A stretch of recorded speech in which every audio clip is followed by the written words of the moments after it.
Başla. Mən Fətura Cəbrailova. Mən riyaziyyat fəndini sevirəm. Mən heç nəyimi paylaşmayı sevmirəm. Mən yalan söz deməyi sevmirəm, amma yalan söz deyirəm. Mən 2-3, mən dərin suda üzə bilirəm. Mən bütün yeməkləri sevirəm. Bütün yeməkləri sevirəm.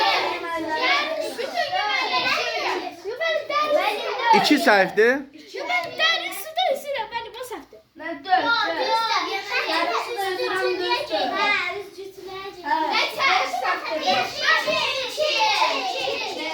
İki nədir? İkim də oxu, ikim də oxu. 2 nəfər düzdəyib.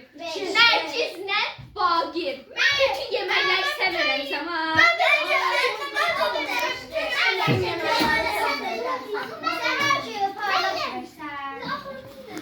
Paylaşmaq sevmirəm ki. Neçəncidir səhv oldu? 5. 5-ci. Amma bilmədilər. Alqışlayaq. At soyadı de. Aha. Mən dərsimi sevirəm. Mən oyun oynamanı sevirəm. Mən fransız dilində bütün dillərdən daha çox sevirəm. Dostlarımla vaxt keçirməyi sevirəm. Sakin. Başda qız qalsa gelmişəm. 3. Üçüncü nədir? Mən fransız dilini bütün dillərdən daha çox sevirəm. O səfirdir. Alqışlayaq. At soyadın. Mən Mədinə Əzizli. Mən velosiped sürməyi bilirəm. Mənim ən sevdiyim rəng yaşıldır. Mən Azərbaycanda yaşayıram. Mən alma yeməyi çox sevirəm. Mən Bakıya getmişəm. 2. Yaşıl rəngi sevirəm. Mən yaşıl rəngi sevirəm. 2 deyirsiniz, bir də 4 deyir. Yox, bir dənə cavab deyir. 3 dənə cavab demir. 2-ni deyirsiniz.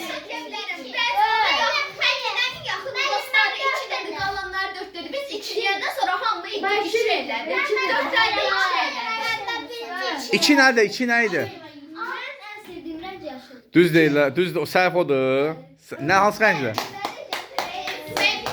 Mən alqırdım. Səhv. Alqışlayaq. At. Ben Bakıya getmişəm. Mən gəzməyi xoşlayıram. Mən şaftalı yeməyi çox sevirəm. Mən velosiped sürməyi xoşlayıram. Mən seçil seçməyi xoşlayıram. Mənim şaftalı yeməyi. Sakin. Şaftalı yeməyi. Şaftalı. Ben şaftalını Düz deyirlər. Səhv olan odur. Alqışlayaq.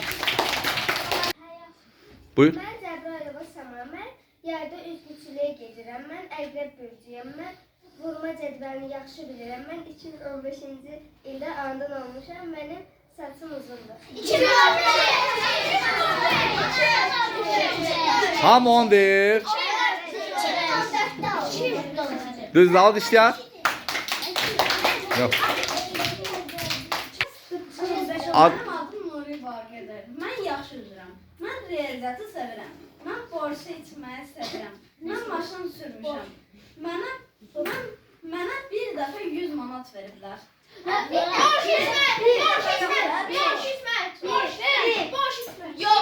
dəfə 100 manat veriblər. Yox, mənə bir dəfə 100 manat veriblər. Bəli, bir dəfə 100 manat. hansı səhv?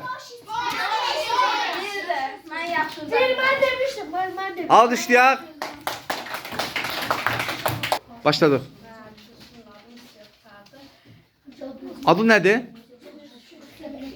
Eşitmədi mi? Ha. Bir oxu. Nə oldu?